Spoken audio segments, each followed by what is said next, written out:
رب کریم نے فرمایا جبریل دوڑ کے جا, جو مانگتا ہے اسے دے دے. حضرت جبریل عرض کرتے ہیں مولا بھول کے تیرا نام لے رہا ہے, بھول کے لے رہا ہے. تو رب کریم نے فرمایا چل نام تو میرا ہی لے رہا ہے نا, میرا لے رہا ہے نا. یا اللہ وہ اللہ کریم نے فرمایا جھوٹے کے سامنے ساری رات کا کھڑا ہے, ساری رات کا پکار رہا ہے, اسے کچھ نہیں ملا, تو سچے کا نام لیا ہے. اگر میں بھی کچھ نہ دوں اور بت میں اور مجھ میں فرق کیا رہ جائے گا؟ جا جو مانگتا ہے جھولی بھر کے دے, نام تو لیا ہے نا. او بھائی تو بہانا تو بنانا, وہ آ تو صحیح نا, تو یہاں آ جا, پہنچ جا, آ جا, بس بیٹھ جا, اس کی بارگاہ ناز میں حاضر تو ہونا. تجھے فرصت ہی نہیں, تو یاروں کے لیے ٹائم نکالتا ہے, بازاروں کے لیے ٹائم نکالتا ہے, گلیوں کے لیے ٹائم نکالتا ہے, چوکوں چوراہوں کے لیے ٹائم نکالتا ہے, ہفتے میں ایک دن ہوٹلنگ کے لیے بھی جاتا ہے, لیکن کبھی چھپ کے 2 نفلوں کی تجھے توفیق نہیں ہوتی. اور میں کئی دفعہ کہہ چکا ہوں, جس بندے کو بغیر عبادت کے رزق زیادہ ملنے لگ جائے اس پر آزمائش ہوتی ہے رب کریم کی. اللہ فرماتا ہے اس کو پیسے دو, اسے آنے نہ دینا, اس کو چل پیسے دوڑ جا. لوگ سمجھتے ہیں میں بڑا ذہین و عقل مند ہوں, دیکھو میں اپنی ہوشیاری سے چلاکی سے آگے نکل گیا. تو آزمائش ہے, یہ تو آزمائش ہے رب کریم کی طرف سے, یہ تو اس کی خفیہ تدبیر ہے. میرے بھائی اس کی بارگاہ ناز تک جو آ گیا, آنا تو ہماری ذمہ داری ہے کہ نہیں, پھر اس کی رحمت آگے بڑھ کے استقبال کر لیتی ہے, پھر اللہ کا فضل اس کو تھام لیتا ہے اس بندے کو. اور خدا کی رحمت کتنی زیادہ ہے. میرے حبیب کریم سید عالم صلی اللہ علیہ وسلم نے فرمایا اللہ نے اپنی رحمت کے 100 حصے کیے. حضور فرماتے ہیں ایک حصہ اللہ نے دنیا میں نازل کیا ہے. کتنا؟ ایک حصہ. فرمایا یہ جو ماں بیٹے سے پیار کرتی ہے, باپ بیٹے کے لیے مزدوری کرتا ہے, یہ جو بہن بھائی کے لیے روتی ہے, یہ جو بیوی شوہر کے لیے دعا مانگتی ہے, یہ جو بچے ماں باپ سے پیار کرتے ہیں, فرمایا یہ اس ایک رحمت کا نتیجہ ہے, ایک رحمت کا نتیجہ. تو صحابہ کہنے لگے یا رسول اللہ وہ 99 کدھر ہیں؟ نبی پاک نے فرمایا رب کریم نے سنبھالی ہوئی ہے, قیامت کے دن تمہیں عطا فرمائے گا. ابھی تو ایک نازل کی ہے, ابھی اللہ نے. ایک بزرگ تھے ہمیں تفسیر پڑھایا کرتے تھے, تفسیر کے استاد تھے. میں نے ان سے ایک دن کہا, میں نے کہا حضرت صاحب کچھ باتوں میں نا میں اڑ جاتا ہوں, میں اپنے آپ کو اتنا لائق نہیں سمجھتا, تو کہیں کہیں نا ذہن الجھ جاتا ہے, تو کبھی الجھ جاتا ہوں. ایک سوال کئی دنوں کا ہے, اصول تفسیر کا مسئلہ ہے, تو کچھ چیزیں ایسی ہوتی ہیں بزرگ کہتے ہیں جو کتابوں سے نہیں ملتی, صرف سینوں سے ملتی ہیں. کورس تو فقط لفظ ہی سکھاتے ہیں, یہ آدمی ہے جو آدمی بناتے ہیں. میں نے کہا صاحب یہ سمجھ نہیں آئی کہ یہاں بھی صاحب وہاں بھی صاحب.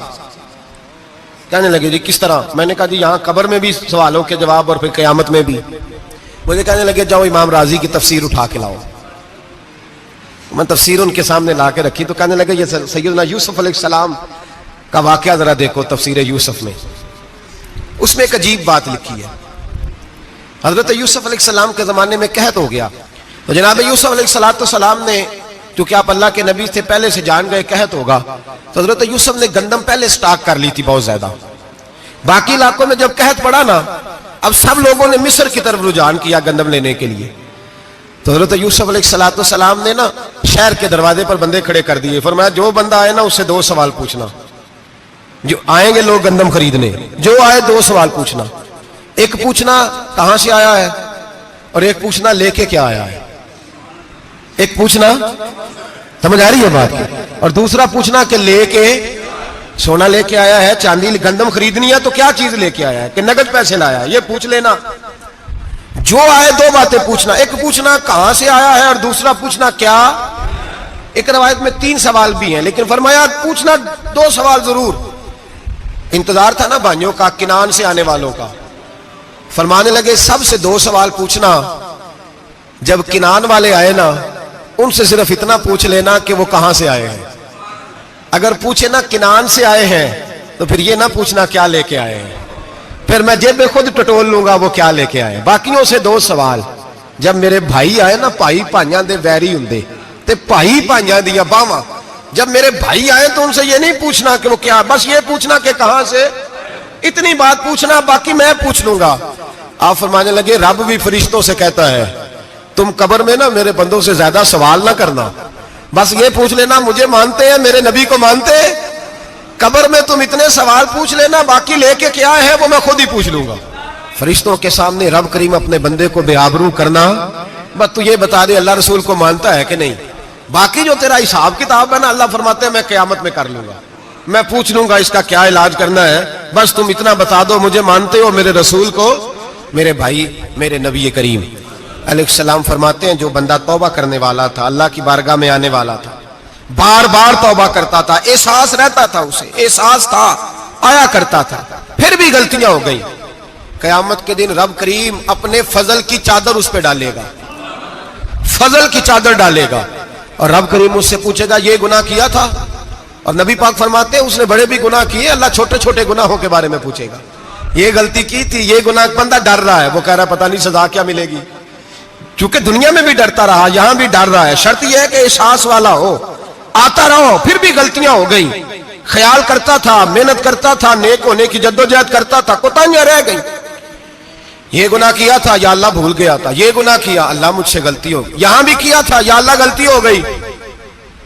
نبی پاک صلی اللہ علیہ وسلم فرماتے ہیں چھوٹے چھوٹے گناہ اللہ دکھا رہا ہے, اور اس سے کہہ رہا ہے یہ کیا تھا, مانتا جا رہا ہے. رب کریم فرماتا ہے پتہ ہے میں تیرے ساتھ کیا کرنے والا ہوں, ٹانگیں کانپ گئی, یا اللہ پتہ نہیں.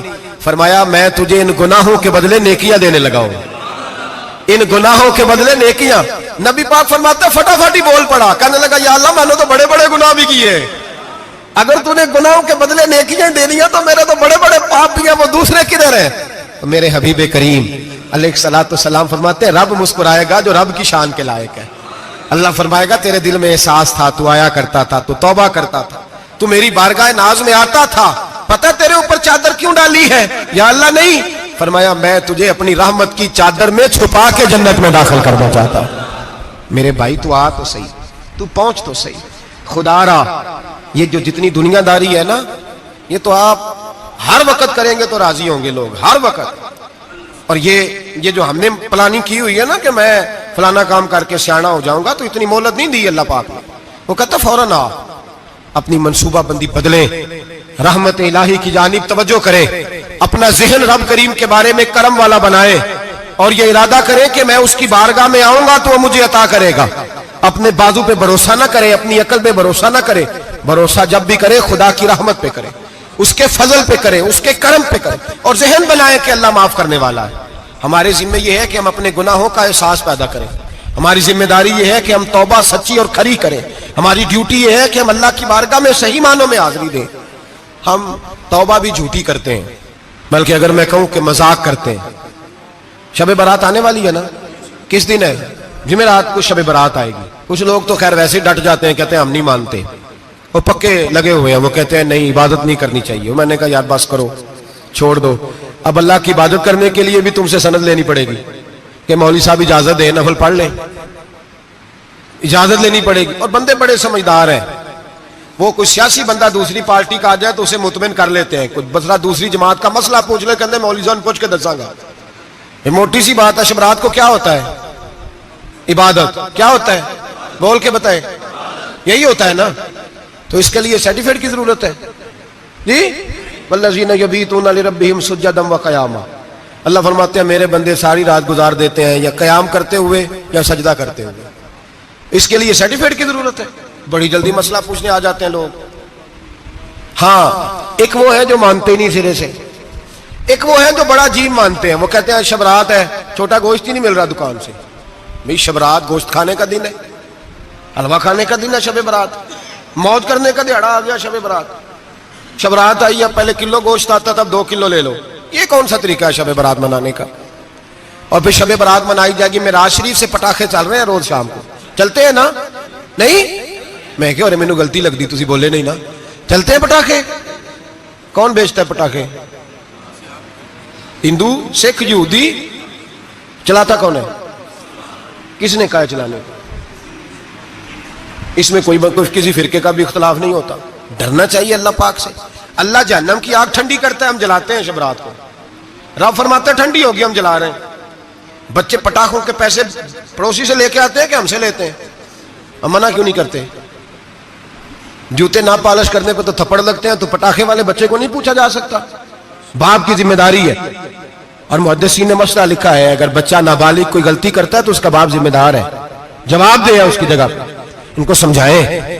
شب برات آئے گی, پھر توبہ ہوگی, ہر مسجد سے رونے کی آواز آئے گی, زور زور سے لوگ روئیں گے, تڑپیں گے, اجتماعات ہوں گے, بڑے بڑے اجتماعات ہوں گے,